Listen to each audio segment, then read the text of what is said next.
Hi everybody, welcome back. Patricia Keel here, and today we're resuming our felt board series. So I've already showed you why I think felt might be a good idea, and I've told you some of the tools I use when I'm making my characters. But let's talk about the board itself. Today I'm going to show you 4 different ways you can make your own felt board. Now you've seen the first one. It's just a large canvas in my daughter's room. I took the entire package of felt that you can get from Michael's or Joann's, and I staple gunned it along the top and hot glued it around the rest of the edges. Now I didn't have enough felt to cover all 4 sides, so the 2 sides are still showing the canvas, but I really don't see that as a big deal.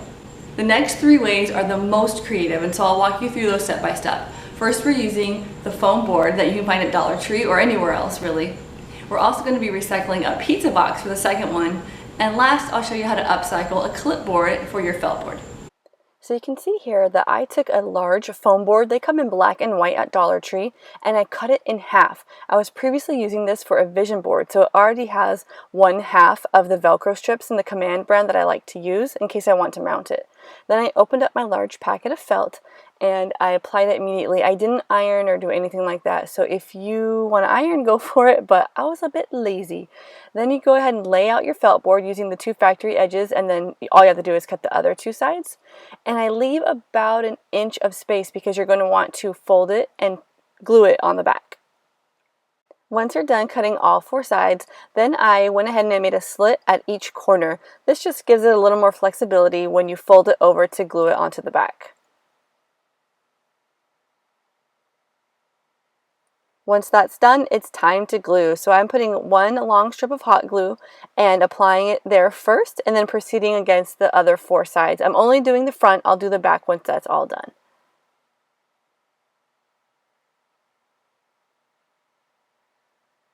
Now that that's done, flip it over and begin to fold and glue. It's pretty easy here. And I went ahead and I trimmed as I went. You want to make sure you have sort of like a beveled edge, I guess it's called, instead of like 4 90-degree edges. It just makes it a lot nicer and cleaner. And that's it. It's really simple and it's very inexpensive.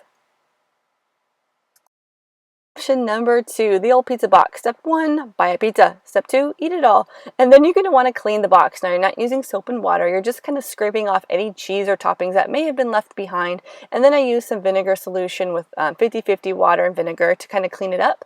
By the way, on the back of the pizza box, there's ideas for upcycling. I never knew that. I don't think I ever saw the back of a pizza box before.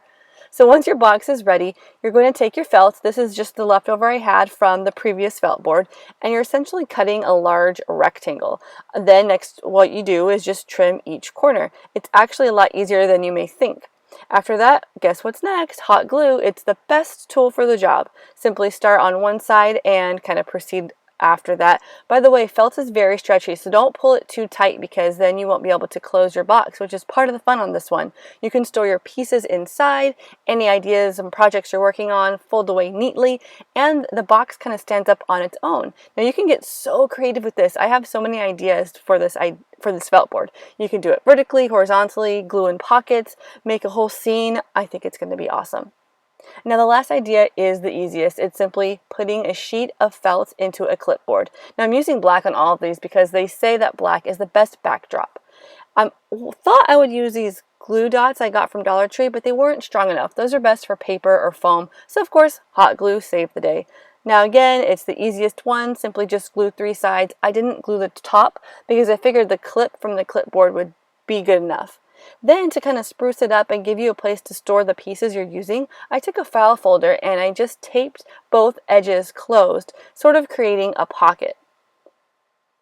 What you can do with this pocket folder is then glue it to the back of your clipboard, and you can insert any pieces that you're currently working on or any pieces that you want your child or student to use for that day.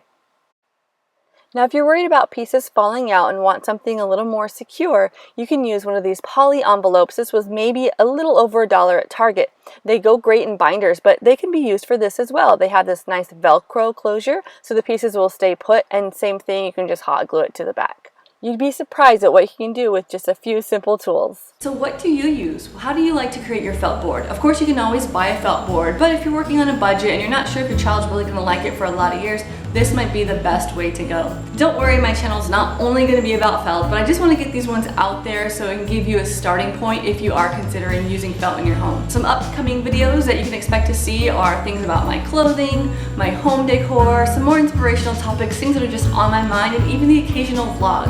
So if that sounds interesting, please subscribe so you don't miss a video. I'll see you then. Bye.